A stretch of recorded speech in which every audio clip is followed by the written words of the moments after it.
What's going on, everybody? This is dkdynamite, and today we're going to be talking about new details about COD 2023, some changes you guys were certainly hoping for, plus even more. Definitely stay tuned. But before we jump into that, be sure to hit that subscribe button down below, drop a like, and also as a reminder, we got plenty of articles going up over at detonated.com, expanding on all the covers you're seeing here on the channel. Detonated is a brand new outlet I found that to go ahead and cover every single Call of Duty game mode in the form of journalism. We also got plenty of tweets going up over on Detonated's Twitter. Also, don't forget about all of our brand new merch available at dkdynamite.store. Got a summer refresh coming in the next 2-ish weeks that I'm very, very excited about. Later today, we got a new episode of the Bombshell podcast premiering live here on this channel. Hope to see you guys there. We got so much to talk about since quite a bit has happened over the last week and a half. But the other day, there was a private Activision investors call, which again, I used to live stream reactions to back in the day, but ever since the announcement of the Microsoft acquisition, they've no longer published or streamed those phone calls to the public. It's only the press and certain people that get access to the information on those calls. Whenever they bring those calls back, though, I'll be doing plenty of live streams reacting to everything that does get confirmed. But as I said during the call, development of this year's full annual premium release on PC and console is proceeding well, and Warzone Mobile is still planned for release later this year. As of right now, the rumored release date for Warzone Mobile is November 10th, the same release date it's also rumored for Modern Warfare 3. But with that statement, we're gonna hopefully take it for certain that, yeah, development on the new Call of Duty game is going well and isn't just a premium expansion to MW2 that's being marketed as a full-fledged title when it doesn't feel like one. But as I covered in a video a couple of days ago, Call of Duty themselves did confirm that more information about the redacted reveal event for COD 2023 is going to be talked a little bit more about closer to the announcement of Season 5. Now here's the thing, right? With the rumored release date from Insider Gaming of August 1st, that's the exact day before Season 5, so it certainly is possible that once Season 5 gets marketed next Wednesday, and it's supposed to be the day they market Season 5 since it's always an exact week before launch that they provide the roadmap, the blog post, maybe on that day they say, hey guys, the day before Season 5 launches, we have a massive reveal event to go ahead and end Season 4 off with a bang, which is going to reveal Sledgehammer's new Call of Duty project. That could be the case on one of the craziest endings to a season we've ever seen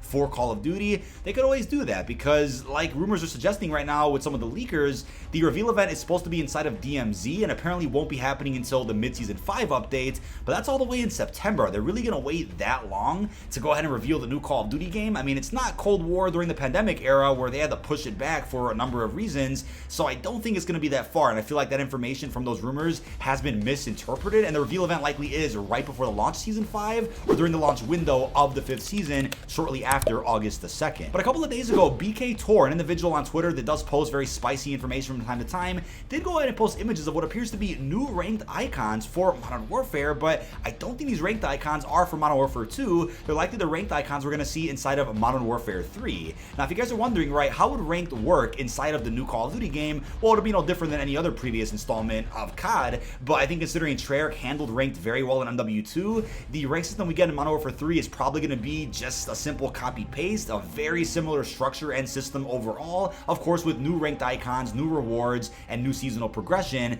That'll likely be how they handle it, but with that, if you guys are wondering how much time that will take away from Treyarch's next Call of Duty, the new Black Ops in 2024, I don't think it'll take away very much, especially considering they built a very strong foundation for ranked already on the Modern Warfare engine through Vanguard and now MW2. But it's going to be interesting to see how ranked plays out in MW3 if a majority of the maps are just remasters from 2009 or 2011, or even some maps that are pulled from Las Almas or whatever the new BR map actually is. Speaking of multiplayer though, we have this report coming in from Bob Network UK, who's gone ahead and leaked quite a bit about COD 2023 over the last 2-ish weeks. He's gone ahead and claimed that apparently reload canceling is set to return inside of the new game's multiplayer, and that's actually pretty exciting since this is one of the changes in MW2 that I just don't really understand. It's one of those changes that really just didn't need to happen, and maybe you guys have gotten used to it. I know I have, but I still would prefer the ability to be able to cancel my reloads. I can't tell you how many gunfights I've been in where I could have easily canceled that gunfight if I was able to cancel a reload, if I was able to, you know, slightly shimmy around cover without auto mantling. I mean, there's so many situations that have gotten me killed in MW2 that I just scratch my head, right? If stuff like that isn't in MW3, I'll be happy with that. But you know what, like I said, I'm not gonna refuse to play multiplayer because of the changes with red dots in the minimap or because of reload canceling, but I do expect Sledgehammer to walk back on a lot of those gameplay decisions if they're allowed to, right? There's always a possibility Infinity Ward is overseeing the entire project and could dictate what Sledgehammer is able to change in a game called Modern Warfare 3, even though Infinity Ward isn't leading the project at all. You never know how development could be affected by the higher ups decisions, right? We'll just have to wait and see. Now, the ability to also toggle score streaks instead of kill streaks is is also apparently returning inside of MW3. This is a feature we saw in MW2 that I think is actually fairly useful for those out there that have one preference over another. I know over the years there's been a pretty good debate as to what's better, score streaks or kill streaks. I think there's pros and cons to both, but again, not everything that's in MW2 is likely coming over into MW3. A lot of things likely will, but like I mentioned earlier in the video,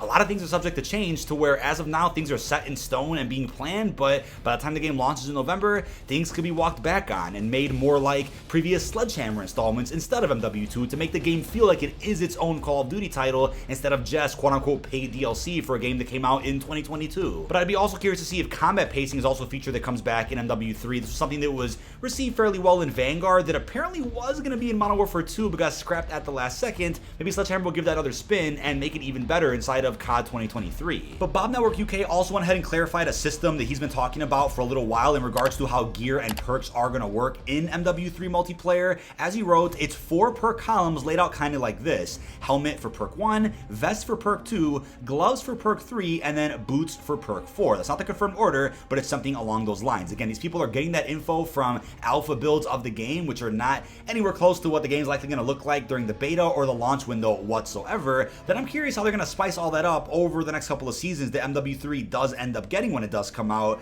I mean, you think about how gear and perks are related, that's pretty cool. I mean, it's taking that advanced warfare perk system to a whole other level where gear and perks go hand in hand. It's fairly realistic and grounded, but I guess that's people worried about how bundles could be handled in the future, right? Imagine bundles that come with certain vests, gloves, or helmets that feature enhanced versions of perks that are essentially going to be quote-unquote paid to win inside of microtransactions. That's worrisome. I mean, you can even go as far as to theorizing how gear and perks are going to work in something like an extra year of DMZ support, or if it's Outbreak 2, whatever the extra big mode is inside of Warzone this year. You know, are you going to be able to loot certain pieces of gear on the ground that impact your perks and their abilities? I mean, it looks like we're going to have a traditional perk system in the game's multiplayer, but I could totally see them kind of revamping this whole gear system inside of maybe a DMZ Outbreak. Probably not Warzone. They'll probably keep the perk packages the way that they are, but I have gotten used to the perk system in MW2, and if I had it my way, I'd say let's go back to a traditional system where you can spawn in with the perks you selected instead of waiting X amount of seconds or minutes before being able to use some of the perks you selected or having to get kills to unlock that. I get what they were going for, but I feel like if everybody out there put it to a vote, they'd probably go with the traditional perk system that we had in many previous Call of Duty multiplayers. But again, it's always fun talking about rumors and early details about a new Call of Duty every single year. It always becomes hype season, leak season. You guys know the vibe with that, but always remember, right? Don't take anything for certain, especially when it comes to alpha builds that get leaked out. Don't take anything for certain, especially during the summer right before the release of a new game. So many things may and probably will be changed by the time the game actually releases and by the time Season 1 hits at some point before the new year. Also, shout out to Fajardi for actually reminding me about this earlier on stream. I forgot that when Eminem put out a music video a good year or so ago, it was a video centered around NFTs and whatnot. There was a yellow MW3 logo that was seen in the actual video that had everybody speculating, including myself, that we could be seeing potentially a remake or remaster of MW3 since over the last, what, 3-4 years, it's been heavily talked about that we were going to get an MW3 remaster. I mean, we got the first 2 games remastered, campaign at least. We only got multiplayer for COD 4 remastered, but I know the in-game museum on MW2 remastered did go ahead and reference a Modern Warfare Remastered trilogy or collection, so I'm like, I think it was inevitable that MW3 would eventually happen. Apparently that was a part of the Sony Activision deal a couple of years ago to have the 3 Modern Warfare games remastered and have them released first or 30 days early on PlayStation. Something must have fell through with that, on top of the fact that Modern Warfare has now been rebooted, so maybe it doesn't make sense anymore to do a remastered MW3 2011, but how ironic is it that just about a year after seeing that, we're about to get a reveal for a new version of MW3 coming from Sledgehammer. But that is about it. This has been dkdynamite. Leave your thoughts down below in the comment section. What are your thoughts on the new details that have surfaced in regards to COD 2023? Essentially a bunch of details that I didn't get a chance to include in any previous videos that I made about MW3. I did make a video a couple of days ago talking about the apparent rumor that I believe is a troll in regards to no campaign in the next COD. Supposedly we're going to have raid episodes instead. I don't think the information is true at all, but it sparked a pretty cool discussion that I wanted to have in a video because entertaining the possibility made some sense considering some of the circumstances around the development of MW3 and the fact we got a 5th raid episode that got scrapped inside of MW2. It made for a pretty cool commentary, but let me know your thoughts down below. Really hope you've enjoyed, and peace out, everybody.